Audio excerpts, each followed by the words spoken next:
Stop what you're doing right now and listen to this. In the time it takes you to watch this video, 3 more species will disappear from Earth forever. Not 3 individual animals, 3 entire species. Extinct. Erased from existence while you're sitting there scrolling through YouTube. And here's the terrifying part. We're not just losing random bugs or obscure plants. We're losing the titans, the legends, the animals your kids might only ever see in history books. Imagine waking up tomorrow in a world where the only place you can see a tiger is in a textbook. Where the vibrant chorus of songbirds has been replaced by silence so complete it makes your ears ring. Where coral reefs are nothing but white, bleached graveyards stretching across dead ocean floors. This isn't some dystopian movie plot, this is the trajectory we're on right now. The numbers are absolutely insane. We're currently experiencing the 6th mass extinction in Earth's history, but this time, there's no asteroid, no volcano, no cosmic catastrophe. This time, it's us. Species are disappearing 10,000 times faster than the natural background rate. We've wiped out 68% of wildlife populations since 1970. That's not 68% of species, that's 68% of individual animals. Gone. But here's what's going to keep you up at night. This isn't just about losing pretty animals to look at. They're taking our future with them. Our food security, our climate stability, our medicine cabinet, even our sanity. Because humans weren't designed to live on a planet with this little biodiversity. And we're about to find out what happens when we try. Let me explain exactly how this ecosystem collapse works, because it's way more terrifying than people realize. There are species called keystone species, animals and plants that hold entire ecosystems together like the keystone in an arch. Remove the keystone, and everything collapses. And we're removing keystones everywhere, faster than we can count them. These species aren't just pretty to look at, they're working 24/7 to keep our planet habitable. Bees and butterflies pollinate 1/3 of everything you eat. Wetland birds purify the water you drink. Soil organisms create the dirt that grows your food. When they disappear, these services don't get replaced by technology, they just stop. Forever. Take coral reefs. These aren't just pretty underwater gardens.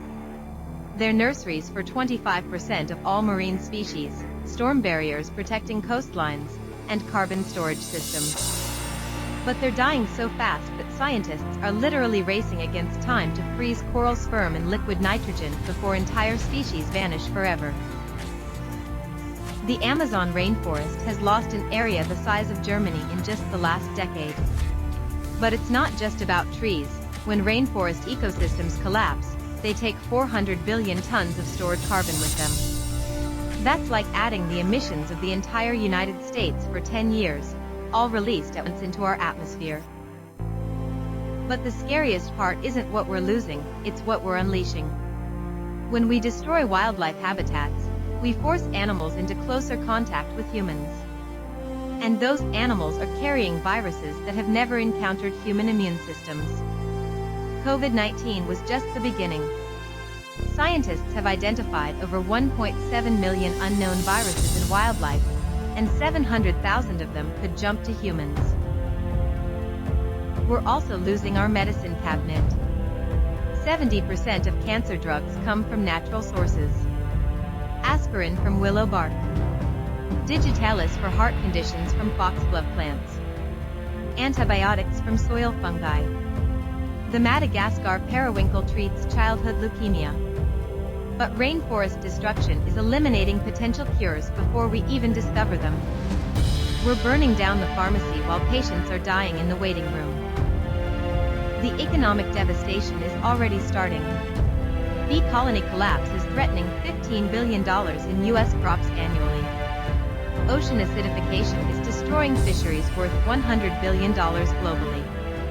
Climate refugees are fleeing areas where ecosystems can no longer support human life. When nature's economy collapses, human economies follow like dominoes. But maybe the most devastating loss is one we barely talk about: the psychological impact. Humans evolved surrounded by biodiversity.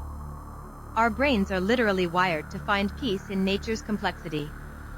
Studies show that children growing up in biodiverse environments have lower rates of anxiety and depression. We're not just losing species, we're losing our mental health. But here's where the story takes an incredible turn. We're not going down without a fight. Right now, scientists are building the most advanced conservation arsenal in human history. Genetic rescue techniques that can revive dying populations. Cryogenic seed and sperm banks storing millions of species. De-extinction technologies bringing back recently lost animals. We're literally building an ark for the modern age. And it's working. The California condor was down to 27 birds in 1987. Now there are over 500 soaring through the skies. Gray wolves were extinct in Yellowstone for 70 years until we brought them back and watched the entire ecosystem regenerate. The Arabian oryx was literally extinct in the wild until conservation programs resurrected entire herds from zoo populations. The technology is getting exponentially better. I can now predict which species are most at risk years before they show obvious decline. Genetic editing can make endangered populations more resilient to climate change. Assisted migration helps species escape warming habitats. And here's the mind-blowing part. We can now create entirely new ecosystems designed specifically for endangered species. We're building a global conservation network that would make Noah jealous. Seed banks in the Arctic storing every plant on Earth. Underwater gene banks preserving marine biodiversity. Satellite monitoring systems tracking every endangered animal in real time. International cooperation on a scale never seen before. The question isn't whether we can save these species, it's whether we'll choose to. Let me paint you a picture of what life looks like when these species vanish. China is already hand-pollinating fruit trees because they've lost so many bees. Workers climb ladders with tiny brushes, doing the job that millions of bees used to do for free. One apple takes a human 30 minutes to pollinate. A bee can do it in 30 seconds. And we need to pollinate billions of flowers every single day. When pollinator populations crash, our entire food system follows. No more almonds, apples, or avocados. No chocolate, coffee, or vanilla.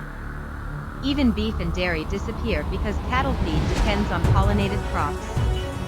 We're talking about losing 1/3 of everything in your refrigerator. And the remaining food? Prices skyrocket because supply drops through the floor.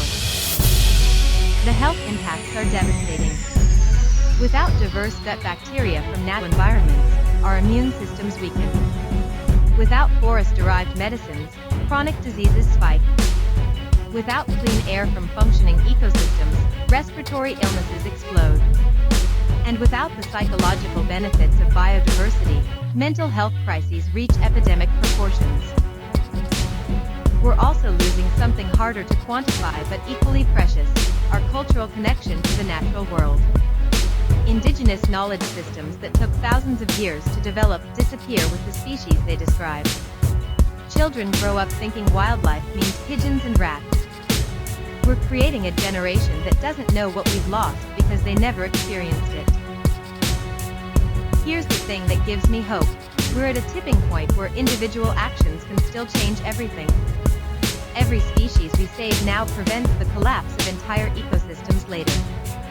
Every habitat we protect becomes a breeding ground for recovery. Every dollar spent on conservation today prevents thousands in damage tomorrow. We still have a choice. You have more power than you think. Your consumption choices drive habitat destruction or conservation funding. Your voice influences policy decisions that protect or destroy critical habitats. Your social media sharing can make conservation stories go viral. Your donations, however small, fund the technologies that are bringing species back from the brink. So here's what I need you to do right now. If this video made you realize what's at stake, hit that subscribe button because next week I'm showing you the cutting-edge facilities where scientists are literally racing to save species from extinction. I've got exclusive access to gene banks, breeding programs, and the Extinction labs that most people will never see. Drop it if you're ready to fight for these species. Drop up if you think we can still turn this around. The future isn't written yet. We can choose extinction, or we can choose resurrection. We can choose silence, or we can choose the symphony of a million species. We can choose emptiness, or we can choose abundance. But we have to choose now, because every day we wait, 3 more species disappear forever. And once they're gone, no technology on Earth can bring back what we've lost. The choice is ours. The time is now. The future is watching.